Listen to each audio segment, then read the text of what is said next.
오늘 레위기 16장입니다. 레위기 16장은 대속죄일에 대제사장이 대제사장과 백성들의 죄를 속죄하는 것으로 이제 우리들에게 잘 알려져 있는데요. 자, 먼저 1절 한번 보겠습니다. 이렇게 되어 있습니다.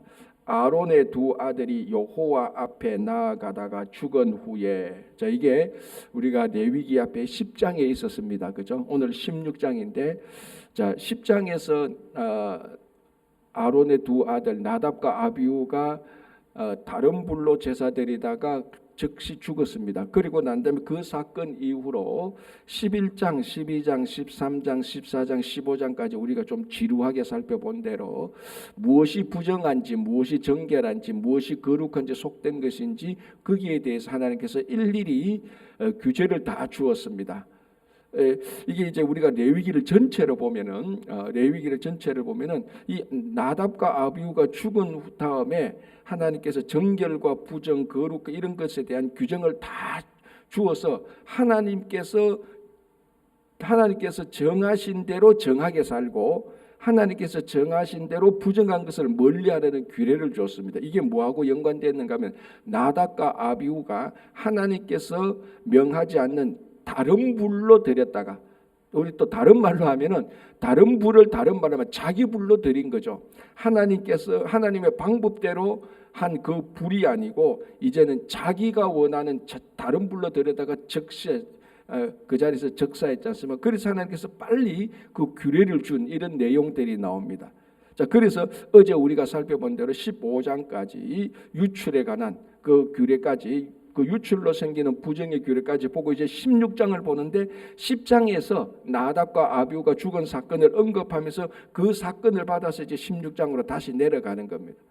제가 왜 이런 말씀을 드리는가 하면은 여러분들이 성경을 읽을 때에, 성경을 볼 때 이런 전체적인 구조를 알고 읽어야 이 성경이 읽혀지는데, 이 구조를 모르고 그냥 성경을 읽으면은 그 안에서 많이 길을 잃어버립니다. 지금 이 무슨 소리를 하는지, 왜 이 말을 하는지.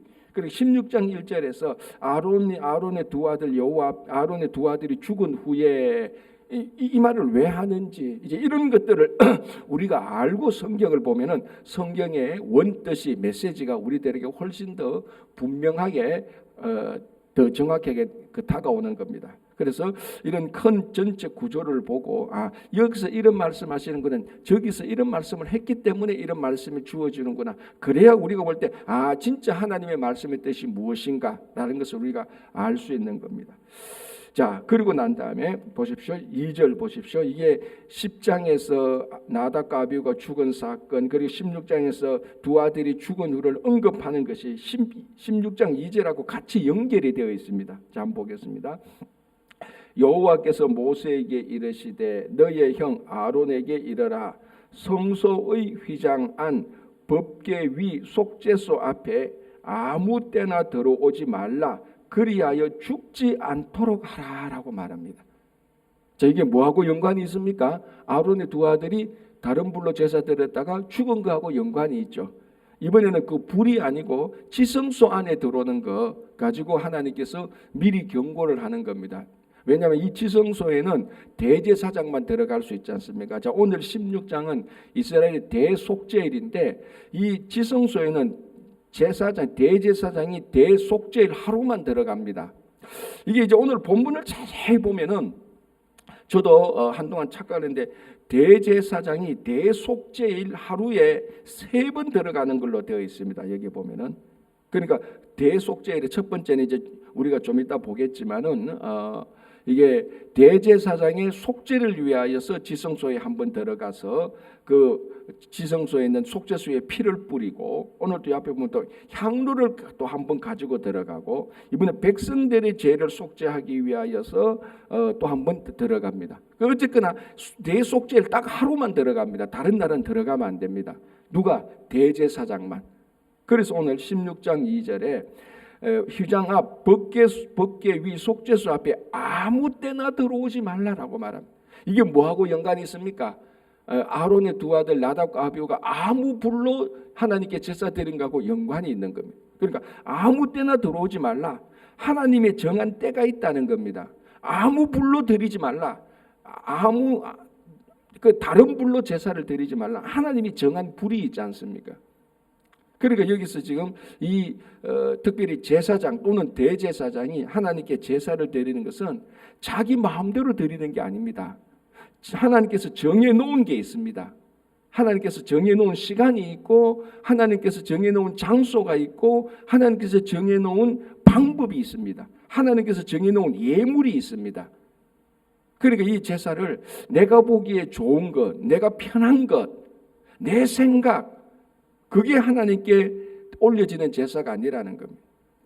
제가 그 레위기 10장에서도 말씀드린 것처럼 아마 나답과 아비후가 다른 불로 드렸을 거는 하나님께서 정한 불보다 더 멋진 불이었을 가능성이 훨씬 더 많습니다. 더 폼나는, 막 하나님께서 여러분 그 다른 불로 드릴 때 그 향하고 같이 해서 드리는데 아마 어쩌면은 그 향도 하나님께서 정하신 향이 아니고 다른 향을 더 많이 가져왔을 수도 있을 겁니다. 자기가 보기엔 이게 더 향이 나고 이게 더 좋거든요.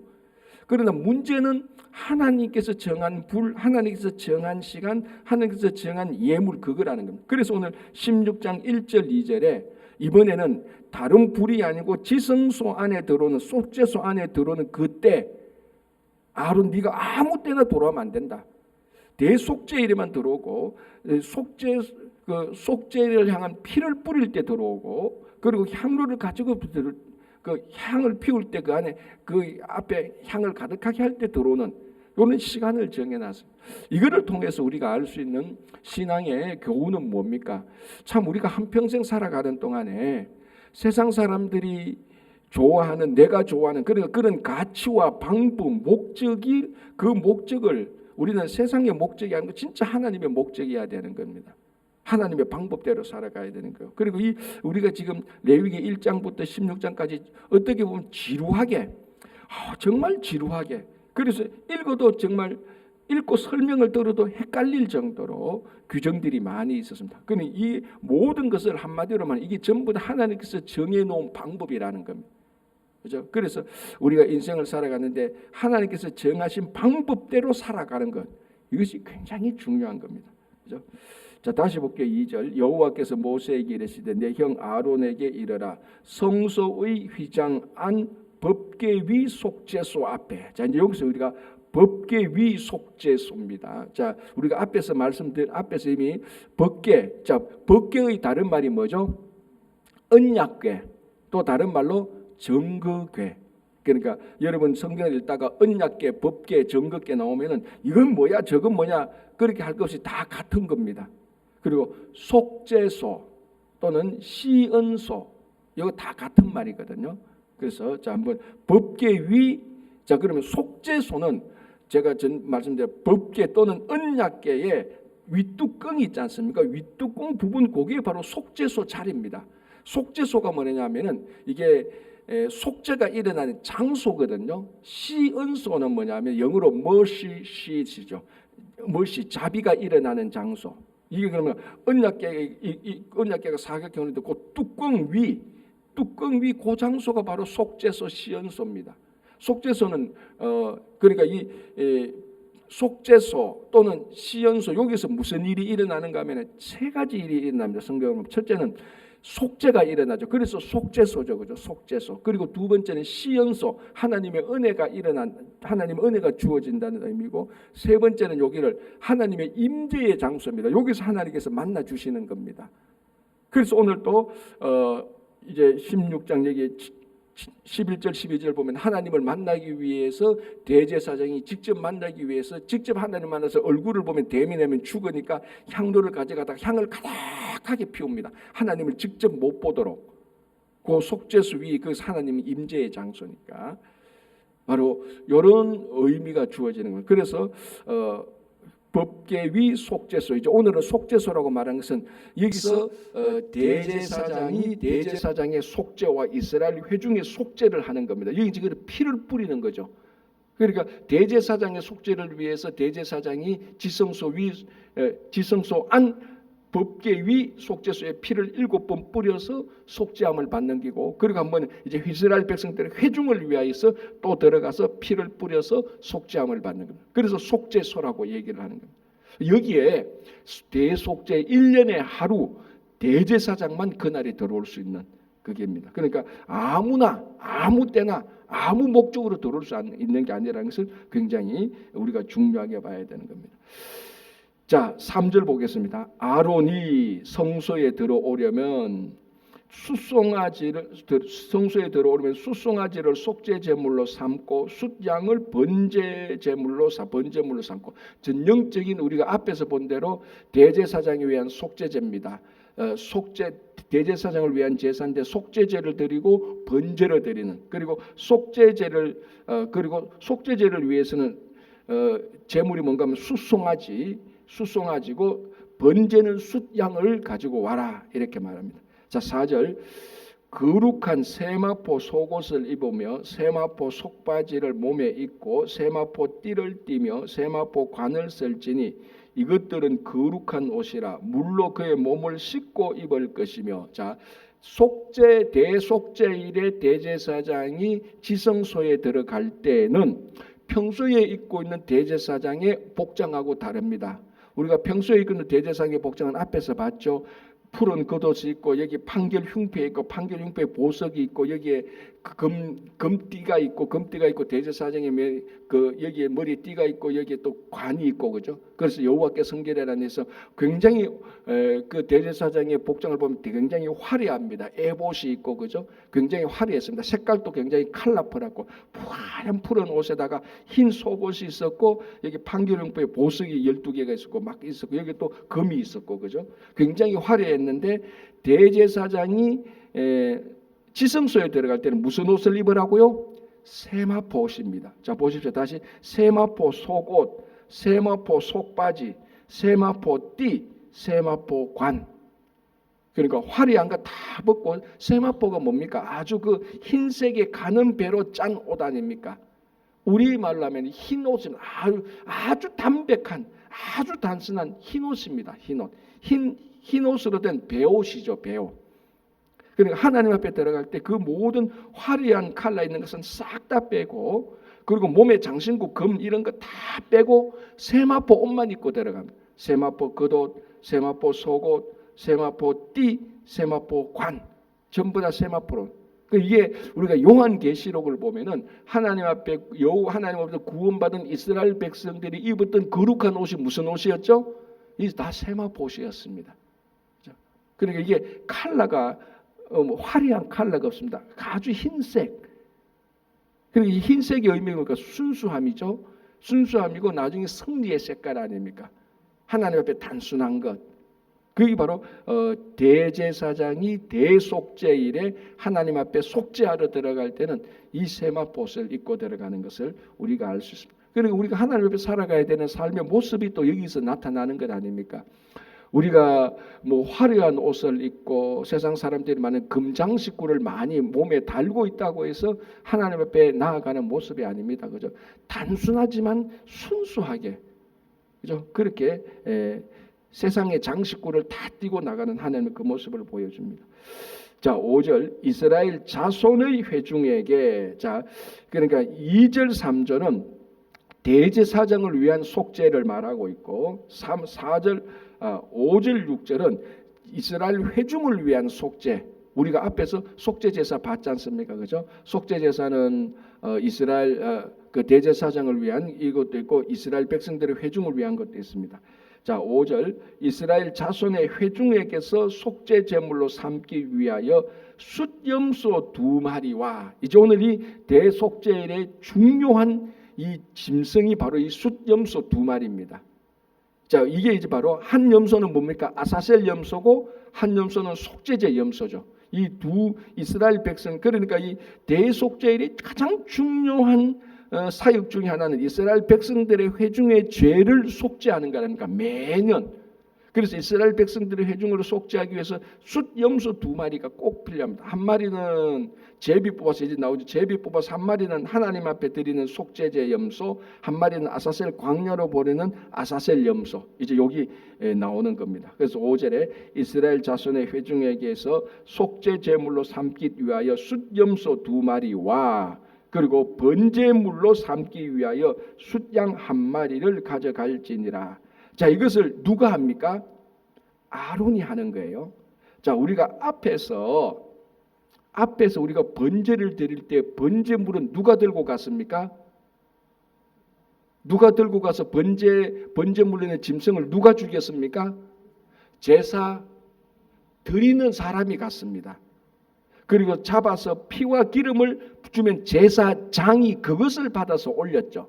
그러니까 짐승을 가져오고 짐승을 죽이는 것은 제사 드리는 사람이 했습니다. 제사장이 한 거 아니었어요. 이거 구분할 줄 알아야 된다. 그런데 대속죄일에 백성들을 위한 이스라엘 백성들 회중을 위한 속죄 제물을 잡고 번제 제물을 잡는 것은 요거는 대제사장이에요. 대제사장이 이스라엘 백성의 대표로 합니다. 자기도 그러니까 백성으로서 하는 거죠. 그때는. 그러니까 오늘 아론은 두 가지 역할을 동시에 하는 겁니다. 첫 번째는 대제사장의 역할을 하고 있고 자기도 이스라엘 백성의 한 사람으로서 백성의 대표자로서 하는 겁니다. 그래서 많은 사람들이 지금까지 구분을 못했던 것은 번제를 드릴 때도 제사장이 짐승을 잡고 짐승을 가지고 오는 거로 그렇게 생각을 했습니다. 왜냐하면 이 대속죄일에 아론이 그렇게 백성들의 제사를 드렸기 때문에 이게 너무 강하니까 사람들이 번제를 드릴 때도 제사장이 와서 짐승을 잡고 뭐 이렇게 다 하는 것인데 그거는 제사 드리는 사람이 했고 이 대속죄일에 짐승을 잡고 하는 건 대제사장이 하는 겁니다. 백성의 대표로서 자기도 백성이니까.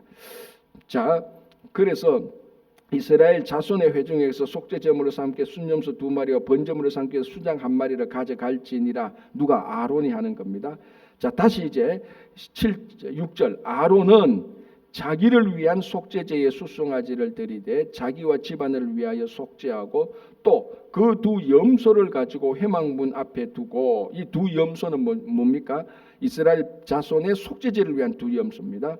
자, 8절 두 염소를 위하여 제비 뽑되 한 제비는 여호와를 위하고 한 제비는 아사셀을 위하니라. 자, 이 두 염소가 제비를 뽑아서 한 염소는 하나님을 위한 염소고 한 염소는 아사셀을 위한 염소로 이제 나누어지게 되는 겁니다. 자, 먼저 9절 보겠습니다. 아론은 여호와를 위하여 제비 뽑은 염소를 속죄제로 드리고 한 염소는 여호와를 제비 뽑아서 여호와를 위한 염소로 선택된 그 염소는 아론이 속죄제로 드립니다. 이 짐승을 잡아서 죽여서 피를 뿌리는 겁니다. 그죠? 여기에 속죄제고. 자, 10절 나머지 다른 염소는 속죄제 염소가 아닌 아사셀 염소는 10절 아사셀을 위하여. 자, 아사셀이 뭡니까? 그러면 이제 이게 여러 가지 이론이 있는데 가장 그래도 사실로 되는 것은 뭐냐면은 그 광야를 이제 이 염소를 보내는 광야를 아사셀 광야라고 말을 합니다. 그래서 아사셀이라고 불려지는 광야에 보내는 염소라고 해서 우리가 보통 아사셀 염소라고 말을 하는데 사실은 이 염소 2마리 다가 이스라엘 백성들의 죄를 속죄하기 위한 속죄 염소가 둘 다 맞습니다. 하나는 하나님을 위한 속죄 염소고 하나는 백성들을 위한 속죄 염소고 그리고 백성들을 위하여서 광야로 가는 염소를 우리가 그 광야가 아사셀이라고 말을 해서 아사셀 염소라 이렇게 부르는 겁니다.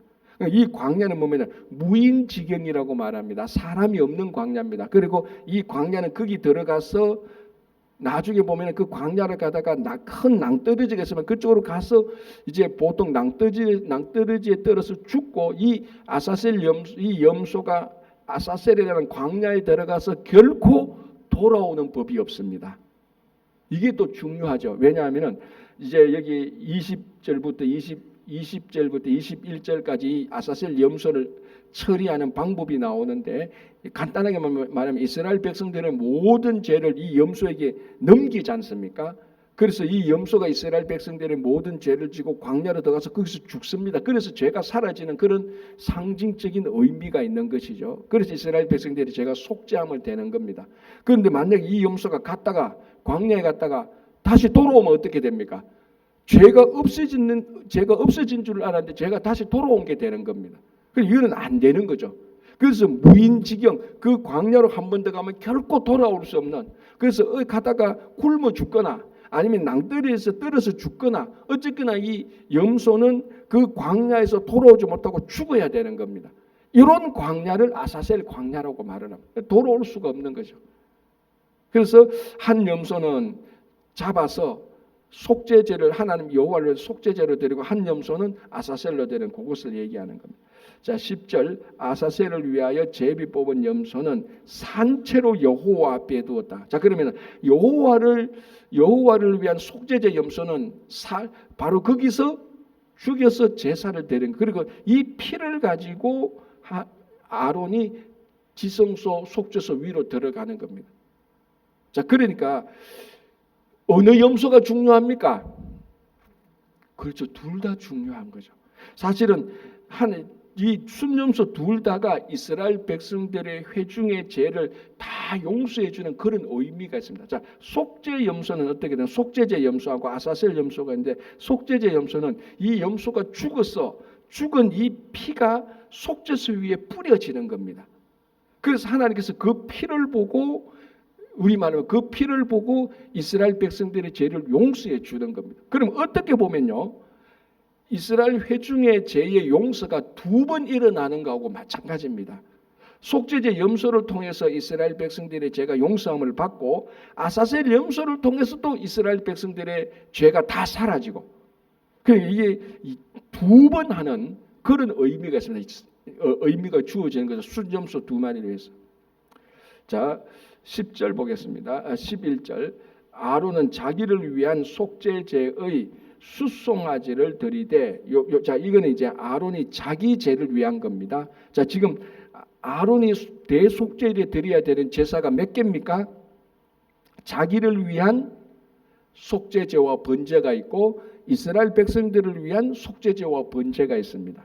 그죠? 아론은 자기를 위하여 속죄제의 숫송아지를 드리되 자기와 집안을 위하여 속죄하고 자기를 위한 그 속죄제 숫송아지를 잡고 자 12절 향로를 가져다가 여호와 앞 제단 위에서 피운 불을 그것에 채우고 자 여기 중요하다 그랬습니다. 왜? 요걸 나답과 아비후가 안 했잖아요.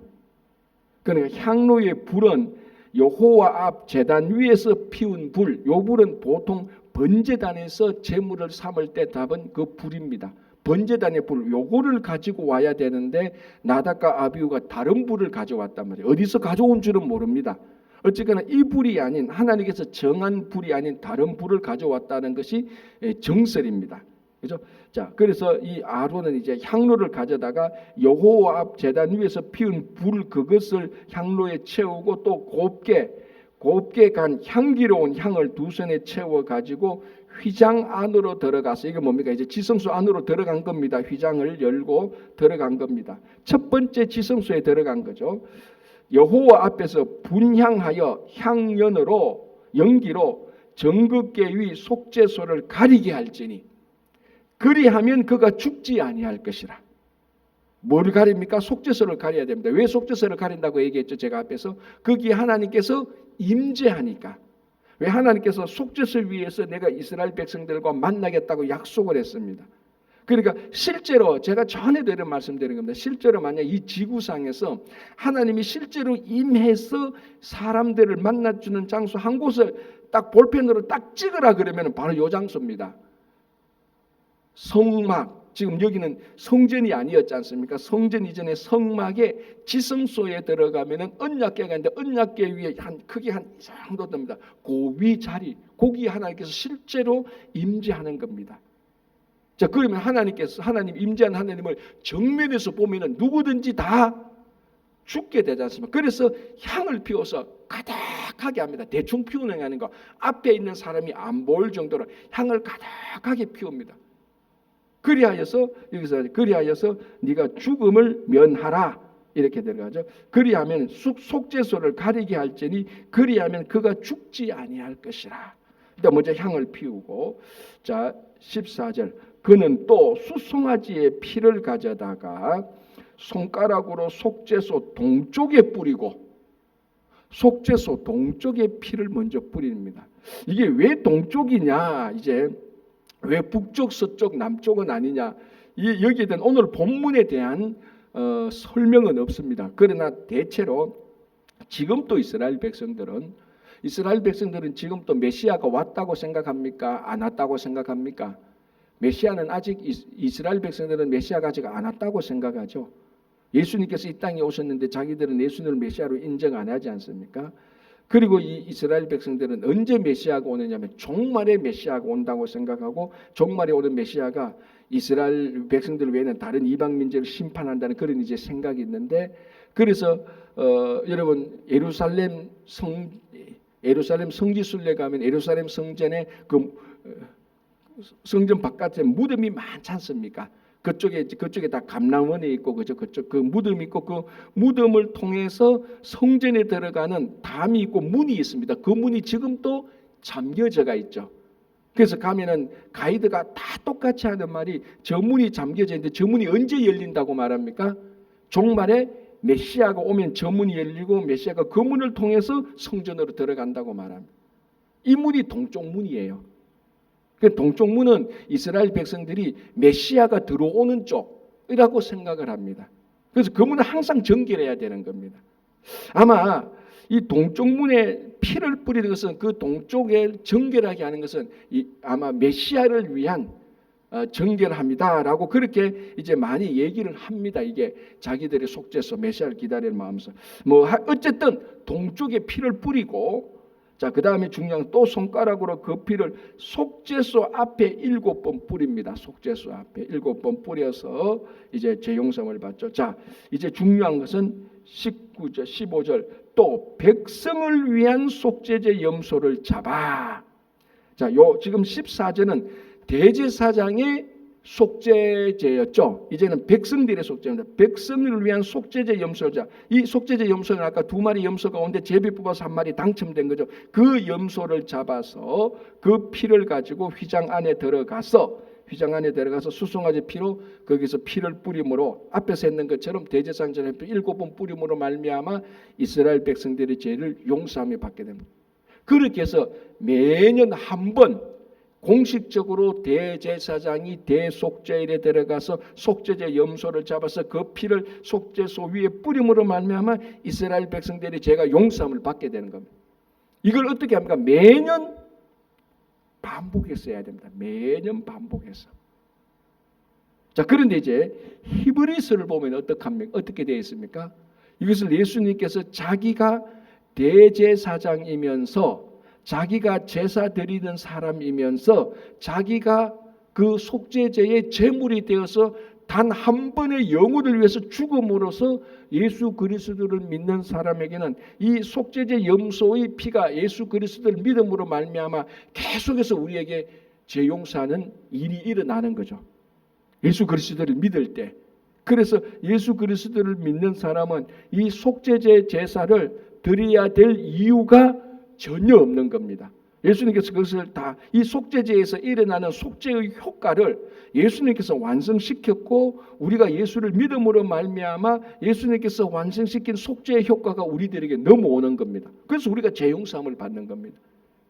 그래서 만약에 이렇게 하시면 될 겁니다. 굳이 말로 하자면은, 자, 이렇게 하면 되는 게 아니고 말로 하자면은, 구약식으로 말로 하자면 이렇게 되는 거예요. 구약식으로 말로 하자면 나는 예수를 믿지 않고 구원을 얻고 싶다. 그러면 구약식으로 말하자면 그래도 죄 용서는 못 받지만 구약식으로 유대인식으로 말하자면 어떻게 하면 될까? 매년 이 제사 드려야 돼요. 매년.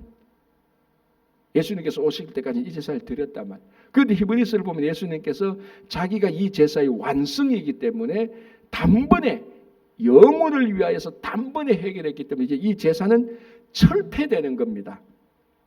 그래서 예수를 믿는 사람은 이제는 이 제사를 드려도 효과가 없어요. 왜? 그건 예수님께서 완성시켜서 없애버렸으니까.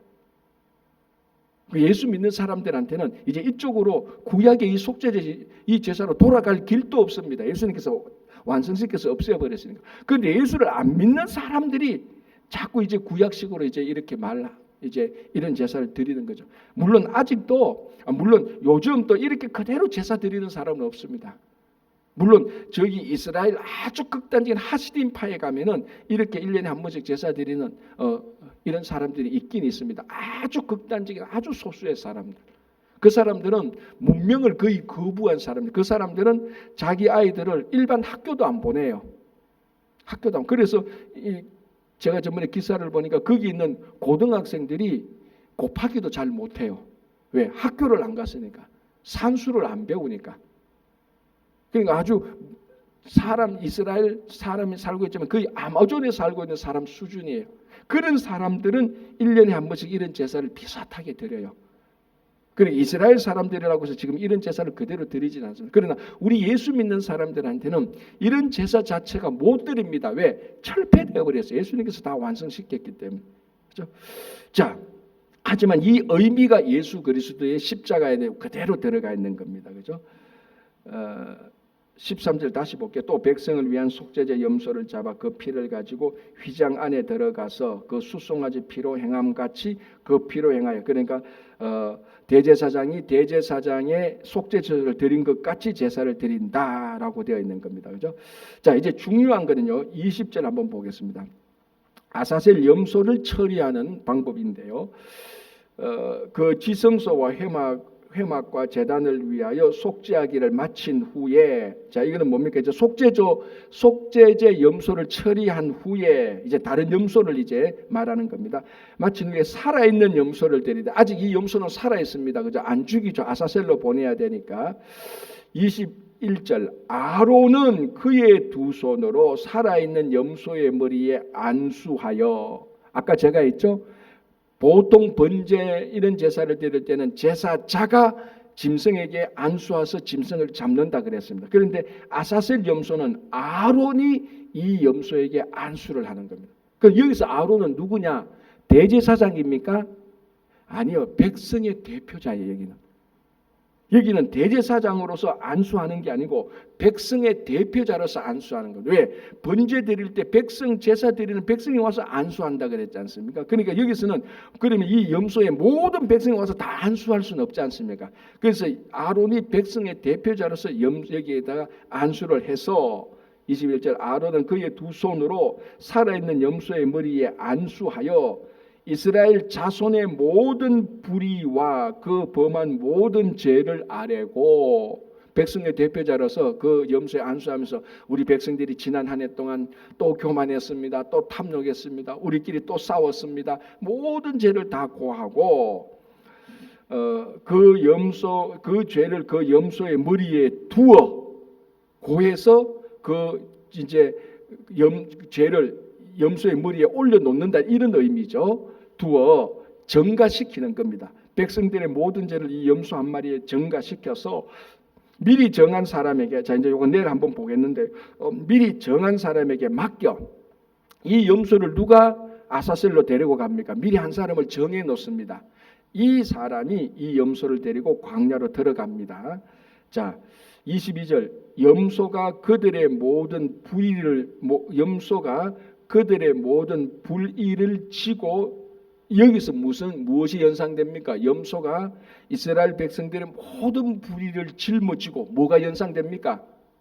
예수님께서 십자가를 지고 가는 게 그대로 연상됩니다. 예수님께서 우리의 모든 죄가 담겨진 모든 죄를 지고 가는, 십자가를 지고 가는 그 모습이 여기서 그대로 나타난 거예요.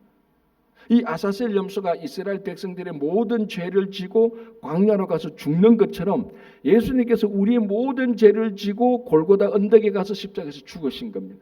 이 아사셀 염소는 예수님께서 우리 죄를 속죄하신 그 가장 전형적인 모습이 나타나는 겁니다.